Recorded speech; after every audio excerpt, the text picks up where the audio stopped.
Assalamualaikum warahmatullahi wabarakatuh. Sebelumnya, perkenalkan nama saya Aditya Ferdiawan dari Prodi Ilmu Komunikasi dengan NIM 12 11 24 11 0091. Pada kesempatan kali ini, saya akan menjelaskan mengenai Corporate Social Responsibility atau CSR dan keberlanjutannya.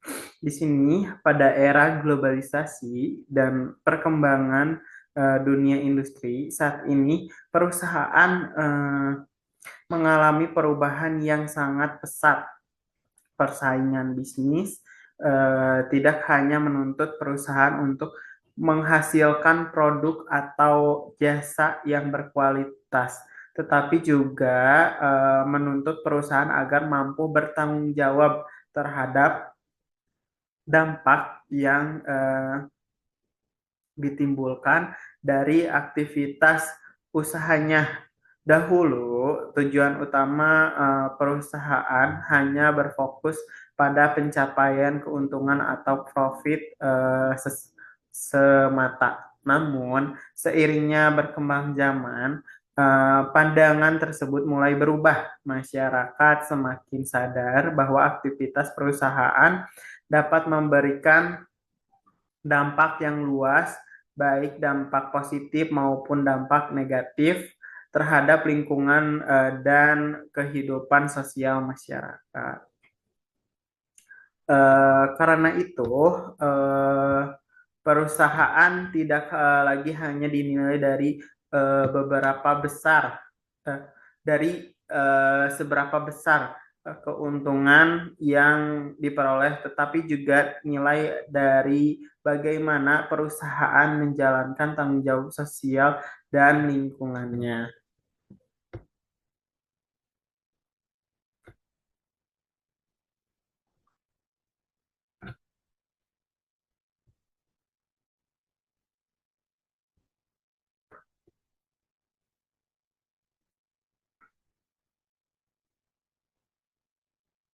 Selanjutnya, dari sinilah muncul konsep Corporate Social Responsibility atau CSR dan keberlanjutan yang menjadi bagian penting dalam strategi perusahaan modern. CSR dan keberlanjutan merupakan dua konsep yang saling berkaitan erat. Keduanya menjadi landasan penting bagi perusahaan agar menjalankan kegiatan usaha secara bertanggung jawab dan berkelanjutan. Saat ini perusahaan tidak hanya dituntut untuk meningkatkan pertumbuhan ekonomi, tetapi juga harus memperhatikan keseimbangan antara aspek ekonomi, sosial, dan lingkungan. Artinya, perusahaan harus mampu menciptakan keuntungan sekaligus memberikan dampak positif bagi masyarakat dan menjaga lingkungan hidup. Selanjutnya di sini juga CSR sendiri merupakan bentuk tanggung jawab perusahaan terhadap masyarakat dan lingkungan atas segala aktivitas bisnis yang dilakukan langsung dan juga tanggung jawab tersebut dapat diwujudkan melalui berbagai program sosial, pendidikan, kesehatan, pemberdayaan masyarakat, pelestarian lingkungan, serta berbagai kegiatan lainnya yang bertujuan meningkatkan kesejahteraan masyarakat. Sedangkan keberlanjutan atau sustainability merupakan kemampuan suatu sistem untuk terus berjalan dalam jangka panjang tanpa merusak keseimbangan sumber daya yang ada. Keberlanjutan bertujuan agar kebutuhan generasi sekarang dapat terpenuhi tanpa mengorbankan kemampuan generasi yang akan datang untuk memenuhi kebutuhan mereka sendiri.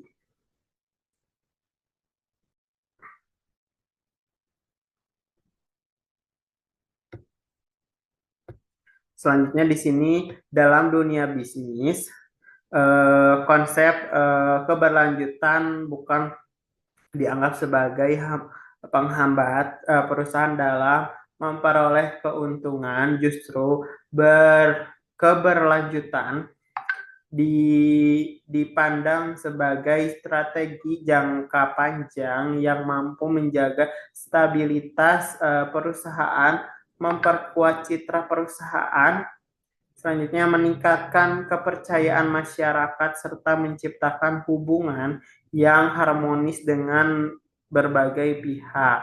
Selanjutnya juga konsep sustainability menunjukkan bahwa pertumbuhan ekonomi tidak dapat dipisahkan dari kondisi sosial masyarakat dan lingkungan. Ketiga unsur tersebut saling mengaruhi satu sama lain. Jika salah satu unsur mengalami perusakan atau ketidakseimbangan, maka unsur lainnya juga akan ikut terdampak.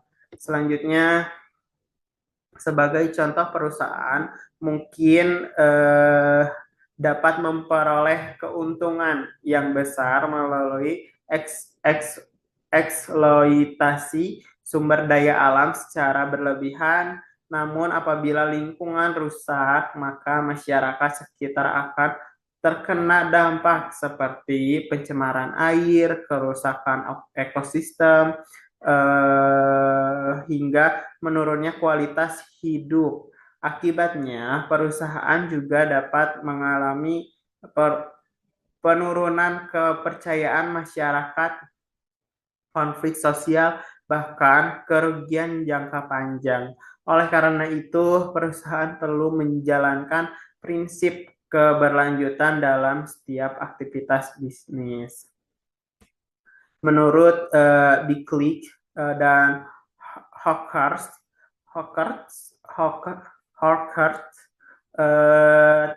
terdapat 6 kriteria keberlanjutan yang perlu diperhatikan oleh perusahaan. Kriteria pertama adalah efisiensi atau efisiensi. Ekoefisiensi berarti perusahaan mampu menghasilkan keuntungan ekonomi dengan penggunaan sumber daya yang lebih efisien serta menghasilkan dampak lingkungan yang minimal. Contohnya adalah penggunaan energi yang hemat, pengurangan limbah produksi, dan penggunaan teknologi ramah lingkungan. Selanjutnya, kriteria kedua adalah sosioefisiensi atau sosioefisiensi. Sosioefisiensi berkaitan perusahaan mampu menciptakan nilai sosial dengan penggunaan sumber daya yang efektif dan efisien. Contohnya adalah program pelatihan masyarakat yang memberikan manfaat besar dengan biaya yang efisien. Kriteria ketiga yaitu ekoefektivitas atau ekoefektivitas menekankan bagaimana perusahaan dapat memberikan dampak positif terhadap lingkungan, bukan hanya mengurangi kerusakan lingkungan saja. Kriteria keempat yaitu sosioefektivitas atau effectiveness, artinya perusahaan mampu memberikan manfaat nyata terhadap kesejahteraan masyarakat. Kriteria kelima adalah kecukupan atau sufficiency. Konsep ini menekankan pentingnya pola konsumsi yang tidak berlebihan dan menggunakan sumber daya secara bijaksana, dan kriteria terakhir yaitu kesetaraan ekologis atau ecological equity, artinya sumber daya alam harus dimanfaatkan secara adil dan merata, baik antar masyarakat maupun antar generasi. Selanjutnya, keenam yaitu kriteria tersebut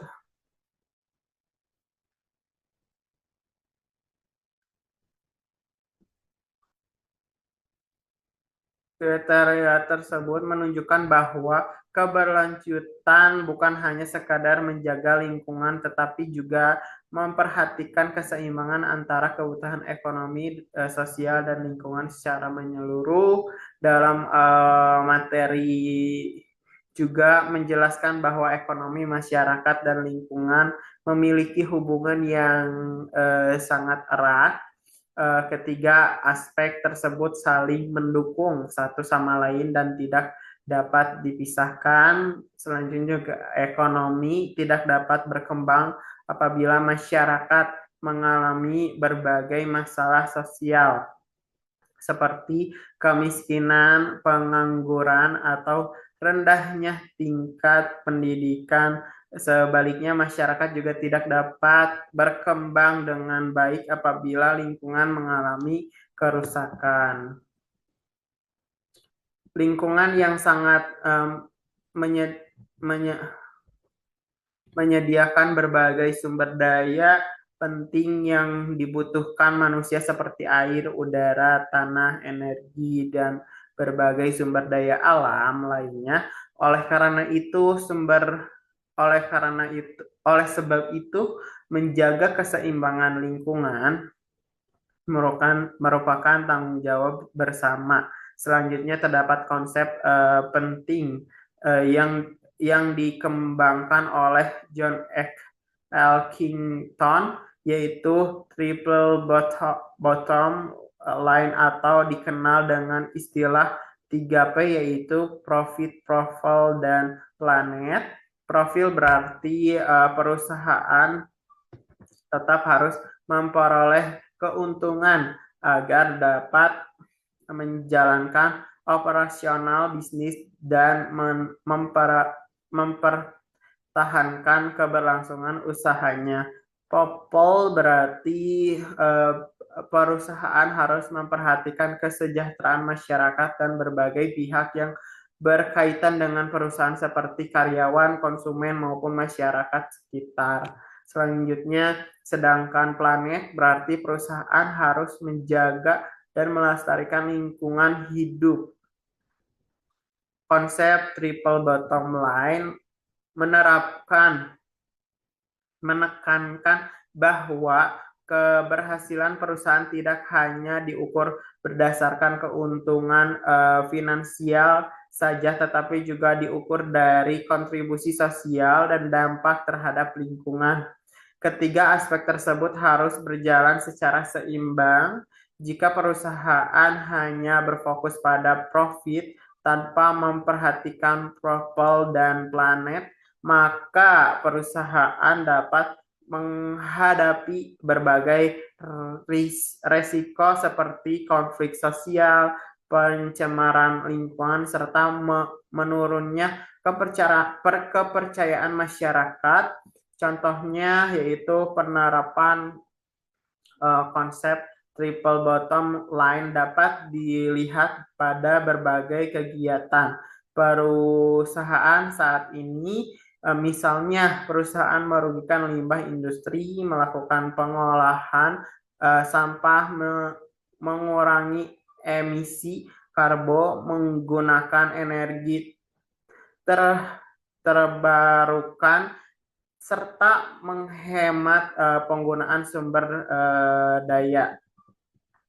Selanjutnya juga selain itu, perusahaan juga dapat memberikan beasiswa pendidikan, bantuan kesehatan, pelatihan, keterampilan masyarakat, membuka lapangan pekerjaan, dan memberdayakan usaha kecil di sekitar lingkungan perusahaan. Dengan demikian, perusahaan tidak hanya memperoleh keuntungan ekonomi, tetapi juga mampu menciptakan manfaat sosial dan menjaga lingkungan hidup. Namun, dalam penerapannya, konsep triple bottom line juga memiliki berbagai tantangan.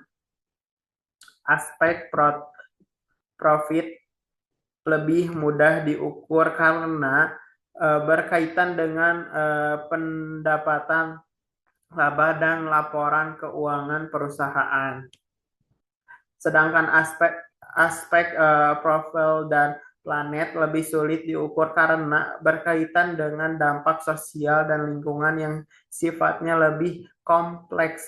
Misalnya berbagai cara mengukur peningkatan kesejahteraan masyarakat, tingkat kepuasan sosial, atau dampak lingkungan dalam jangka panjang. Hal tersebut membantu metode dan indikator yang lebih dalam. Selanjutnya, CSR juga memiliki hubungan yang erat dengan pembangunan berkelanjutan atau sustainable development.